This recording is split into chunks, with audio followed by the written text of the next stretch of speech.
Hello all, எல்லாரும் ரொம்ப நல்லா இருப்பீங்கன்னு நினைக்கிறேன். நான் ரொம்ப நல்லா இருக்கேன். சம்மரில் எல்லாரும் ஒரே கேள்வி தாங்க கேட்குறீங்க, ஸ்கின் டர்ன் ஆகாமல் இருக்க என்ன பண்ணலாம் டாக்டர் அப்படின்னு. ஒன்றும் இல்லைங்க, எப்போவுமே நான் சொல்கிறது தான், தண்ணி நல்லா குடிங்க. 3லேருந்து 4 லிட்டர் தண்ணி வரைக்கும் இந்த சம்மரில் நீங்கள் தாராளமாக குடிக்கலாம். நெக்ஸ்ட் பார்த்தீங்கன்னா பாத்து, டெய்லி பாத் எடுத்துக்கோங்க. 2 டைம்ஸ் பாத் எடுக்கிறதுக்கு கூட இந்த சம்மரில் ரொம்ப நல்லது. ஸ்கின் ரொம்ப டர்ன் ஆகுது, பாடி ரொம்ப ஹீட் ஆகுது, அதுக்கு 2 டைம்ஸ் பாத் கூட இந்த சம்மரில் நீங்கள் தாராளமாக எடுத்துக்கலாம். இன்னொன்று ஜூஸஸ், குக்கிம்பர் ஜூஸ், வாட்டர்மெலன், அதுக்கப்புறம் இந்த நன்னாரி சர்பத்து, நுங்கு சர்பத்து எல்லாம் வெளியில் கிடைக்கும். அப்புறம் நிறைய மோர் குடிங்க, மசாலா பட்டர் மில்க் குடிங்க. சரியா, அதில் கொஞ்சம் கறி லீஃபு, கொரியாண்டரு, இஞ்சி இதெல்லாம் போட்டு நல்ல பட்டர் மில்க் வந்து கொஞ்சம் மசாலா பட்டர் மில்க் எடுத்துக்கிறது ரொம்பவே நல்லது. ஸோ மசாலா பட்டர் மில்க் எடுத்துக்கோங்க.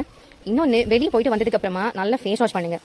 இந்த டெய்லி ஃபேஸ் பேக் ஏதாச்சும் யூஸ் பண்ணுங்கள். இந்த டொமேட்டோ, கர்டு, தென் இந்த முல்தானி மட்டி பவுடர்ஸு, தென் டர்மரிக் பவுடரு, இதெல்லாம் வச்சு நல்ல ஃபேஸ் பேக் ஏதாச்சும் டெய்லி யூஸ் பண்ணிக்கோங்க. நெக்ஸ்ட் பார்த்தீங்கன்னா ரொம்ப முக்கியமானது, வெளியே போகிறதுக்கு முன்னாடி சன்ஸ்க்ரீன் யூஸ் பண்ணிட்டு போங்க. இதெல்லாம் பண்ணிங்கன்னா உங்களோட சன் டர்னு ரொம்பவே ரெடியூஸ் ஆகுங்க. டர்ன் ஆகிறது கூட ரொம்பவே